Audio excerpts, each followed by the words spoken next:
League One is a division that's proven very useful for Bristol City and for other Championship clubs in the past. Here are 5 players I've picked out in the upcoming League One season who will be hoping for a move to the Championship this year. And I've picked out these 5 because I think they can improve Bristol City's first team squad. There is no ranking or order to this list, so I'll just get on with it. Number 1, I've got Johnson Clark-Harris of Peterborough United, who scored 26 goals last year in his 45 starts for Peterborough, helping them finish 6th in the end, overtaking Derby on the last day. He averaged a goal every 154 minutes last year, which is 1.5 roughly games, which is a pretty good goal return, even though he did play in a relatively good side and high scoring side. He was the 6th highest person on the list for goals frequency rate, which makes him a very good finisher, and I describe him as a poacher. Even in Peterborough's unsuccessful relegation to League One in the previous season, he did quite well and showed that he had qualities to make the step up. It was just Peterborough's asking price was really high during that transfer window, and I don't expect it to be much lower in this one either after a really good season with the Posh in League One. The second player I have on this list is Derby defender Erin Cashin, who made 43 starts for Derby last season and got 17 clean sheets in that time. 1.8 interceptions per game shows that he is always in the right position at the right time and is able to read the game and also make sure his team isn't in trouble. He has 1.9 tackles per game, so that also shows if he's not in the right position, which is very rare, he can go and make that tackle, and he is quite aggressive in his play style. Positives for this are he's a really young defender. He's only 21 and he has lots of potential to grow, and with Paul Warne he's already learnt that defensive traits, so this could be a really easy step up from League One to the Championship for him because of that defensive traits. The only real concern I have with Erin Cashin is his seemingly untested ability of ball playing, and he could be a really good passer of the ball. He could be a really good ball progressor if in the right system. If he does sign for Bristol City, he would be a player that would be expected to play in a ball progressive team.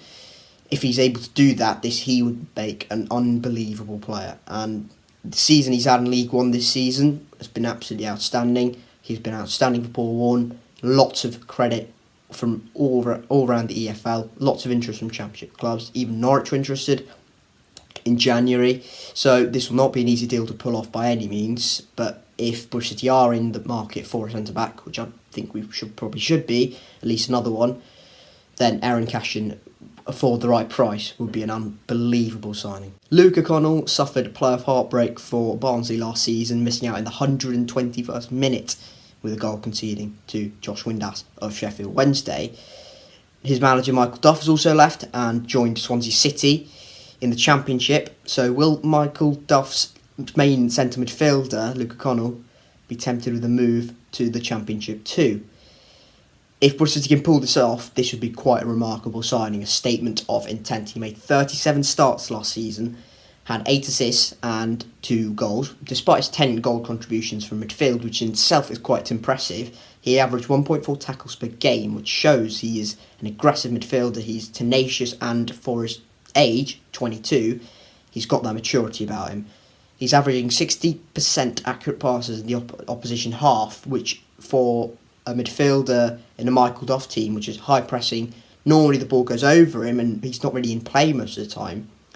And in League One, which is quite a direct division, not making any assumptions obviously, if he can do that, if he can translate that into a midfield which will probably dominate the ball most of next season, that would be a really useful asset to have. It shows he's composed, he shows he's not overawed by anything. Even against the top teams, he was really good. He really caught someone's eye. The problem with this is he's going to be a really expensive deal to pull off because there is interest from literally all over the Championship, and even I think some Premier League clubs might be interested in taking the risk. He's going to be a really hard deal to pull off, and with his age, that price has just gone twice as much of what it really should be. One other problem with this is It's not really a massive problem, but he's not the best in the air, which again could be a problem. It's not much of a problem. We don't really rely on our centre midfielders being tall. So, look, if we can pull this deal off, if Jason Knight doesn't come through, this would be an absolutely outstanding deal that we could pull off. But again, we shouldn't really conduct deals if it's not going to be financially sustainable for us. So Luke OConnell will be a fantastic addition to the squad because of his variation and his tenaciousness, if that's a word. But if it's not financially suitable for us, then I wouldn't go for it. This next one is a bit of cheating on my part because technically Jerry Yates is a League One player, but you pedants, some of you might say, well, he's a Championship player because he played in the Championship last year. Well, Jerry Yates, nonetheless, is a fantastic player. In his 39 starts last season, he scored 14 goals, averaging 1 goal every 3 games, and in a side that were pretty abysmal most of last season, that's a fairly good return. And also, under Michael Appleton and Mick McCarthy, played some pretty dour football at times, starving Jerry Yates of service. Despite him finishing with 44 points on the board, he was, again, caught many people's eyes. Did that under Neil Critchley the previous season with Blackpool, comfortably survived in the end. He's a good age, he's only 26, which is, again, a pretty decent age to be. So Blackpool will command a high transfer fee for him. And again, I think Coventry as well are interested, which is not a surprise at all because he's a really good player and should be commanding a move to the Championship in the right circumstances.